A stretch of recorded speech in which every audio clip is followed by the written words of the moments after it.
Notorious B.I.G. said it in the late 90s, mo money, mo problems. And then in 2012, this guy named Richard Watts published a book titled Fables of Fortune, What Rich People Have That You Don't Want.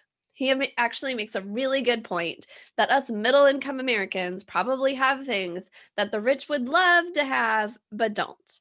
While we're dreaming away about something we'll likely never have, they are dreaming about what we've already got. In an NPR interview I found, Richard shares that the wealthy people who have not created mo problems for themselves have one thing in common. I'm going to share that with you today and how you can forgo mo problems as your income and your wealth, your mo money increases. Welcome to the FIFE Movement. I'm your host, Amanda Neely. This is the only movement that helps our generation create our unique feminine and entrepreneurial approach to financial independence. Please be sure to hit that subscribe button. And if you're watching on YouTube, you got to also hit the bell so that you get future videos. Now, I don't have a personal story here. I've never had a lot of money. I'm currently at my biggest net worth ever, and it's going up, but it's nowhere close to where I know it's going over my lifetime. I mean, I'm in my 30s, so I have lots of potential to grow my income, keep a portion of all I earn, and build considerable wealth. Yes, I have a specific goal in mind, a timeline for getting there, and I'm working on making that timeline shorter. But there's one really important thing to me about my goals and what I'm doing to reach them. It has to work for me. It has to bring me happiness today and for all my tomorrows. The mo money cannot mean mo problems for me. It doesn't mean that I only do what makes me happy. We all have things we have to do that we don't like, but it means overall, I'm not adding to my stress, but I'm decreasing it. I'm able to do more of what brings me joy. And I think it's important to ask, can we have more money, but less problems? And in the last episode, I shared some money affirmations. And money affirmation number one was I spend less to enjoy life more. I want to dive a little deeper on this. Spending less does not always mean cutting back. Spending less means knowing what will really bring you happiness versus what won't, and aligning your money there. I shared some basic human desires for happiness back 2 episodes ago. The basic human desires I mentioned were friendship, health, community, purpose and meaning, and control. And a lot of how I want to think about as my wealth grows, how I can have more of my money aligning with those human desires for happiness, allow me to spend more time with friends, allow me to have better physical health, to build my local community, to increase the amount of time I'm able to spend in my realm of purpose and meaning, and to have control over all the things in my life. So what that means practically is like, I don't need a big house, right? Um, that would just be more that I have to clean, and I hate cleaning. But I can hire a house cleaner since I don't enjoy cleaning, and that will allow me to maybe spend more time with friends and family and increase my health because I'm living in a cleaner house. A big house would be a big cost and a headache, whereas a house cleaner would be a lower cost and it would increase my happiness. I also don't need someone to cook for me, but I would love to have more food that increases my health and happiness.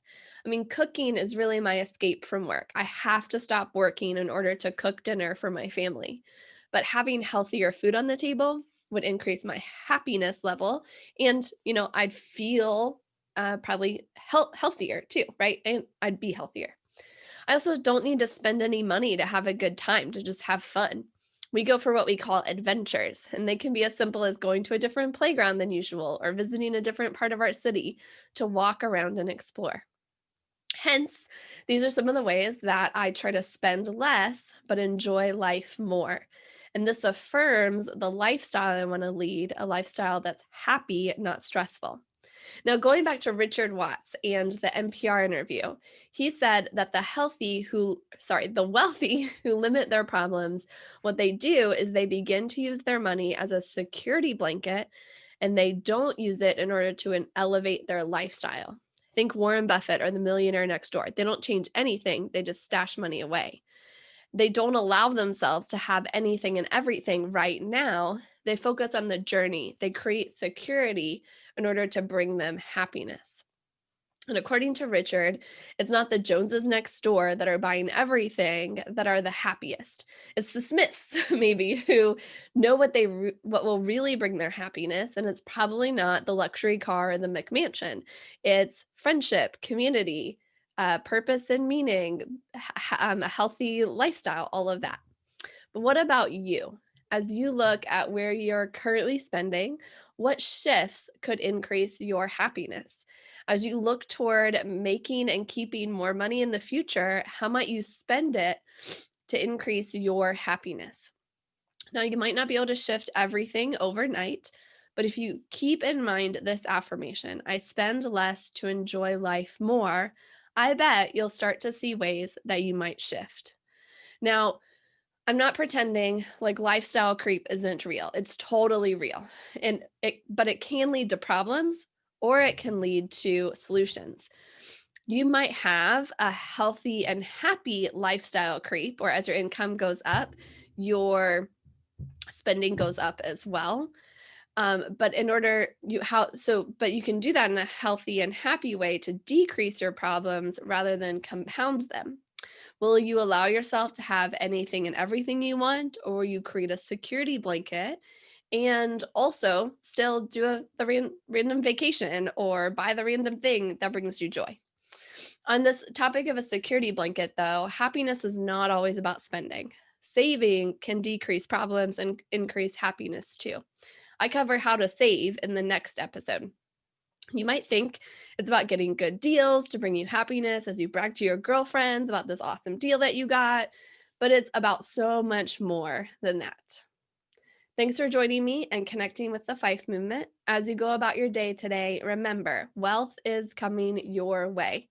Your quest is to prepare for using it well. For more tips on how to prepare, be sure to subscribe. And to connect with the community, visit fifemovement.com. If my gift has helped you today, please pay the gift forward by sharing this content with a friend. My gratitude in advance. To help this video be seen by more people, please hit the like button. We invite your feedback in the comments as well.